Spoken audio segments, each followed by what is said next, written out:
1, 2, 3, 4. Hello, my name is Matt Cusson. I'm the Manager of Transportation Policy and Programs with the City of Kingston, and I'm here to tell you more about school safety. I'd like to recognize Kingston is on the traditional homeland and territory of the Anishinaabe, Haudenosaunee, and the Huron-Wendat, and thank you to these nations for their care and stewardship.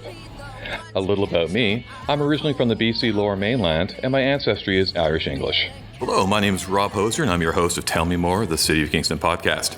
Joining us today is Matt Cusson, who you heard off the top, and Heather Brown, our new producer in training. Welcome, Heather, under the auspicious eye of our regular producer, Paul Whittingham. We'll make sure that we mention him as well.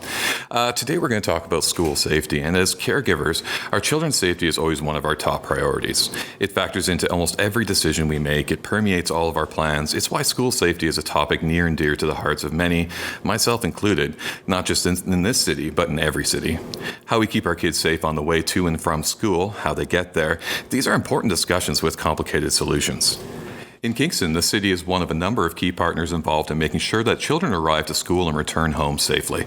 It's a collaboration between the city, transportation busing services, Kingston Police, and the schools and boards themselves.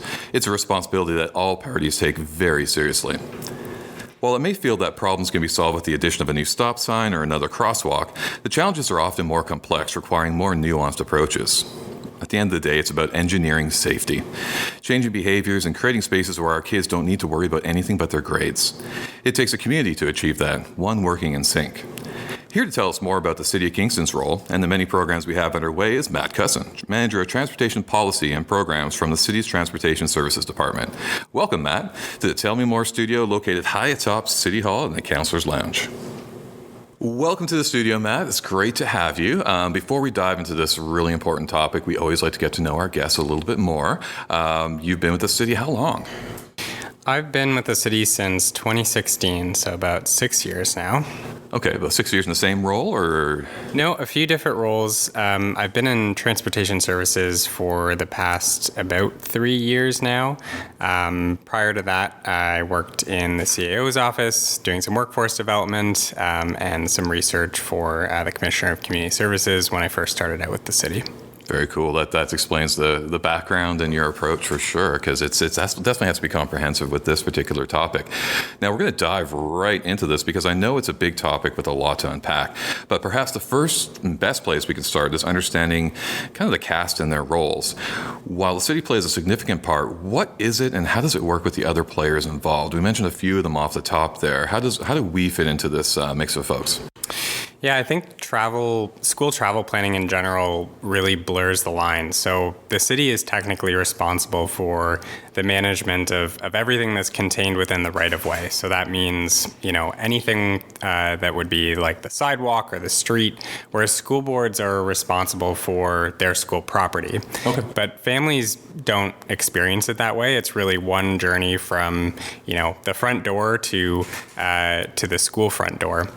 So I think you captured it well in your intro. It takes a number of players all being kind of on the same page at the same table with a common goal of getting students to school safely and sustainably. So that includes, as you mentioned, Kingston Police, school boards, Tri-Board Transportation Services, public health, and the city. So in terms of what the city is responsible for, there's really policies, programs, infrastructure, and services. So From a policy standpoint, you've got everything from parking regulations to speed limits. From a program standpoint, we've implemented some wayfinding signage. We've got the school crossing guard program. From an infrastructure standpoint, we have pedestrian crossings, sidewalks, anything within the street, intersections, traffic calming. Services, obviously our transit service plays a huge role in getting students to school as well. So our transit service is well known for providing access to all grade 9 to 12 students and free service for those that are 14 and under. And I think that was a big part of our transit service, being one of the fastest growing in Canada pre-pandemic. We also provide, snow clearing services and maintenance for our infrastructure. And And then parking enforcement, ensuring that our parking regulations are adhered to with everyone's safety kind of at the forefront. And with the most popular one, for sure. Of course, yes. That's absolutely an amazing list. And you really can visualize how those all go together. And even on their own, they're really complex things. But perhaps one of the most visible and well-known school safety programs the city operates is the Crossing Guard program. Tell me more about that. How many school crossings does the city operate, firstly? Yeah, so the city's school crossing guard program operates 25 school crossings. 25, and they all look a little bit different. So some of them are at all-way stops, some of them are kind of mid-block crossings, others are at pedestrian signals, others are at full signals. So at mid-block crossings, crossing guards are there to find a safe gap in the traffic and assist elementary students, across the street getting to school safely. At all-way stops and at signalized intersections, they add an additional level of control where vehicles need to yield to pedestrians that are in the crosswalk when the crossing guard is conducting that crossing. Overall, our crossing guard program has grown over, particularly in the last couple of years. We've added, I think, 4 new school crossing guards in the last 2 years, and 4 new school crossings.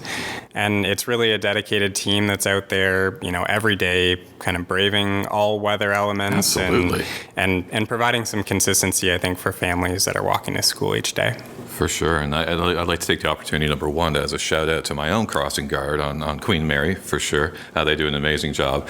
But number two, I want to briefly highlight the staffing for the program. You're absolutely right. These folks are amazing in the fact that they're braving all those elements and really have such a critical responsibility. And I've had the pleasure of working with you and the city's hiring team. And I know crossing guards are a frequent need. And that really hasn't changed all that much, despite how much we communicate and how much we get out there. But let's assume for a moment that some of the good folks listening are interested in the role. Hint, hint, hint. This is a very important and meaningful role that will absolutely just be an amazing thing in your life. What would you say makes the ideal crossing guard? Yeah, you're definitely right about the team and our need to kind of regularly recruit. So I think, we're looking for folks that love working outside. Obviously, there's, some days that are not so nice, rain, but they're out there rain or shine. So you have to want to work outdoors, and that's a big, I think, draw for some of our guards, getting the chance to just be outside. Being a friendly face for families in the morning, no matter if a student's having a good or a bad day, guards are really there as kind of a staple in the community. I think we look for folks that are attentive and that are safety minded. So you've got students that are crossing from multiple directions, often during times where traffic is high, during the morning commutes or afternoon commutes. We look for folks that are available during the day, so it does involve some split shift work during the day. Some do it as part-time work and balance it with other flexible work. Others are retired and do it as a way to kind of give back to the community. We really have guards kind of from all walks of life. Some of our guards have been with us for over 30 years. Wow. One of our former supervisor of the crossing guard program was actually crossed by one of the crossing guards who's still with us today. So we certainly have some that love what they do and stay on for a long period of time. Well, we'll definitely make it easy for folks to find out more about this incredible program. Visit cityofkingston.ca and search crossing guards, or check the description for this episode and we'll include the link there. But if crossing guards is a well-known program, I want to flip this record over and kind of check out some of the B-sides. That's usually where you find the hidden gems, Paul has told me many times. Can you tell us a bit about some of the newer programs the city have launched? I've seen some new 40-kilometer-an-hour speed signs and community safety speed signs in a few neighborhoods. What's that all about? Are these related? Yeah, Rob, it's very much related from a road safety standpoint. So the city just recently initiated a pilot in 2 different Kingston neighborhoods, so Strathcona Park and Westwoods. And the initiative is really aimed at improving road safety and supporting active travel to school. So it includes a neighborhood-wide 40-kilometer-per-hour speed limit, and we do that through gateway signage. So the gateway signage essentially is an area speed limit rather than just for one particular street. Okay. And it's really intended to set a more consistent standard for safer driving in these neighborhoods. So rather than the speed limit signage being posted on each individual road, there's area signs that are installed at the roads, basically at the borders of the neighborhood. The pilot also included 30 kilometer per hour speed limit reductions right directly in front of the schools. And they also introduced what are called community safety zones. So they're really intended to also encourage kind of safe and attentive driving around the schools, and especially where families are walking or cycling to school. And the fines for any traffic violations in those community safety zones are doubled. So that includes for speeding and a few others. And again, it's really to encourage safer driving and improve compliance with the posted speed limits that are in that area. So the pilot also included traffic calming measures. So in the school areas in particular, there were some road pavement messaging that was installed that either says slow down or the speed limit, some flexible bollards to bring some heightened awareness to the area, as well as some speed display devices that show your speed as you're traveling by. That's awesome. And just for your rec basketball name, the flexible bollards will be an excellent choice. But if traffic and speed are such issues, what about closing the streets in front of the schools? Would that help, or am I oversimplifying that?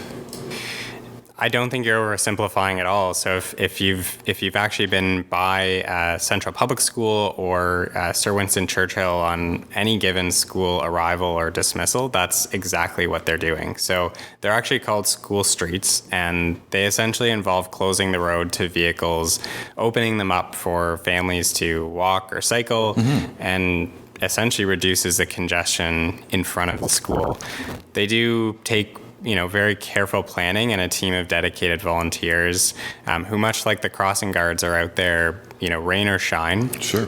Kingston was actually one of the, if not the first city in Ontario to run a full year pilot of the School Streets program. So the city played a small part in helping to develop some of the parameters of the program and provide some materials, but it really was the dedicated volunteers from the Kingston Coalition for Active Transportation and community member volunteers that made the program happen day in, day out. So they're really an innovative way to shift the priority back onto walking and cycling, and we're really looking forward to seeing how the program grows over time and maybe spreads to other cities in Ontario. That's absolutely amazing, and that speaks back to that the partnership and the groups involved in this, and what it takes a whole community to do so. But as I listen to this, I can't help but think that one of the biggest challenges seems to be just the sheer volume of people, vehicles, movement that takes place twice a day at schools over the city. And obviously, vehicles play a big part of all of this. What roles do parking and congestion play in this? Yeah, absolutely. I think just to start, there's been a trend in Canada in general of more students that are being driven to school, and there's a number of factors that go into that. Often it's down simply to time and convenience. There's larger schools and larger catchment areas that go along with that have an impact as well. But there's also safety-related aspects that play a key role in the decision-making process, I think, for any family. So there's a bit of what we call a self-reinforcing loop, where there are real and perceived issues to road safety that factor into that decision of whether or not to walk. So more families may decide to drive to school for those safety reasons. The congestion piece that you talked about becomes more of an issue with more vehicles in the area, all kind of descending onto the same place. Right. That then leads to more safety issues that then cause more people not to want to walk to school. So to break that cycle, you're often up against a baseline of a transportation network that, for the most part, was largely designed to prioritize vehicles. And those vehicles also have, typically increased in size over time. So to break that cycle, it typically comes as a bit of a trade-off where motorists are slowed down or redirected to other areas. And that can be met with some resistance from an inconvenience standpoint. And so the cycle continues. So there does become kind of a point, I think, where it does become natural to walk or bike, and often it's a mix of trying it a few times, safety initiatives that maybe shift some of that priority to active modes, and a walkable route that kind of all together is often what it takes to, to get more students walking. But it's really a unique decision for everyone. I think vehicle congestion in general, is handled through some of our parking regulations to manage that congestion. So we generally want to keep the school bus loading zones clear. Sure. We want to keep sight lines at intersections clear, and we want to try and discourage pickup and drop off that involves crossing the road mid-block. So we've tried to get at some of that through some education through our Park and Stride program. So we essentially identify some locations in and around the school area that may be 2 or 3 or 4 blocks away from the front of the school, but disperses some of that congestion and provides a bit of an opportunity for families to get some exercise before the school day starts and to disperse some of that congestion that we often see in front of schools. That's incredible. And speaking as a guy that takes his 13-year-old daughter to school every morning, man, it's a change in habits. And they're positive habits that I myself need to change to do so. But I think it's amazingly interesting. But overall, brass tacks, it sounds like if more kids walked or biked to school, they would reduce the risk at bell times with fewer vehicles there and get students out moving around. But not to be cliche, but it's kind of a win-win. So what is the city doing to encourage more families to choose active options, those habits that I need to adopt that I was just mentioning? It's definitely a win-win. I think it's early days, but some of the initiatives that we've started to work on. So we have some wayfinding signage that we've implemented in a couple of communities that essentially show how long it takes in time to get to school from that particular point in the neighborhood along a route to school. We've mapped some walking routes as well to help families, sort through kind of what the best route to school might be. We have some supporting programs. Obviously, the School Streets program, I think, has had a big impact for those 2 schools in terms of that reprioritization and supporting some of that work that KCAT is doing. Less directly, but certainly related around road safety, some of the work that I had talked about before might give families that extra bit of comfort to walk to school. So that includes, some of the traffic calming measures. Our traffic calming program, includes measures such as bollards and driver feedback signs and pavement messaging. And at this point, we're implementing up to 12 streets a year through that program, in particularly at a neighborhood level. Also from an infrastructure standpoint, and a focus kind of on pedestrian crossings, we have 31 locations that have been recently committed to be constructed over the next 4 years. And a number of those locations were informed through school travel planning and considerations for what that route to school looks like at a neighborhood level. And it also includes some upgrades to existing school crossing locations that we have as well.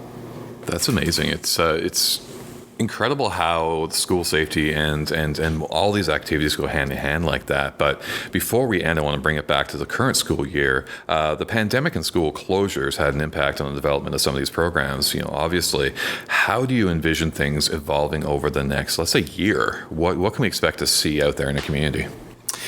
Well, I think it goes without saying that the pandemic has had a huge impact on how people get around. And while it's anyone's guess, how that will look going forward, the city certainly is going to continue to implement measures that improve school area road safety. So that includes community safety zones. I mentioned that we had included a couple of community safety zones in the work in the neighborhood priority pilot areas. Mm-hmm.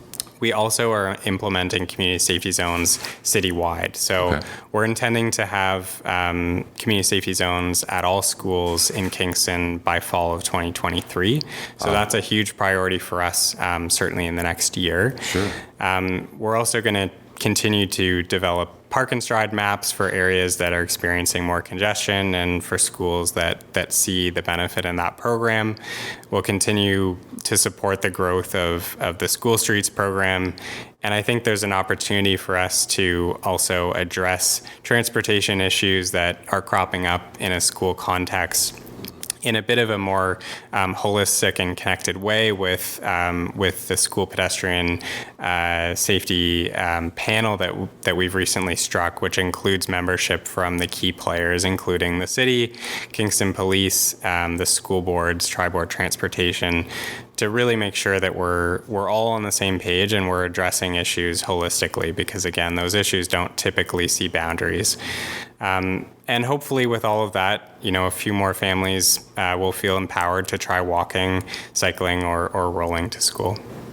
Well, you've definitely convinced me, but I definitely feel a little bit guilty keeping you here all this time because of the work that you have to do. This has been incredibly eye-opening on all the active initiatives that are going on. So we won't keep you any longer, but thank you so much for joining us today. And I'm hoping you're going to see me stride biking or walking rather than driving to my child very soon. Thanks you for leading by example and creating all these awesome programs. Thanks, Rob. Appreciate it. To our listeners, thank you for listening to this important episode. It's been a good reminder that school safety is a community responsibility and that we all play a role, even if it just means driving a little bit slower, more cautiously. But if you'd like to learn more, you can find out more information about these initiatives on the city's website. And if you're looking for a chance to give back that pays back, consider applying to be a crossing guard. I highly endorse it. Right, Paul? He does too. Remember to subscribe and rate us wherever you get your podcasts. If you have a topic for a future episode, tell us more. Tweet at City of Kingston #TellMeMore or send us an email at tellmemore@cityofkingston.ca. For more on this episode, visit cityofkingston.ca/podcasts. Tell Me More is produced by the City of Kingston's Communications and Customer Experience team.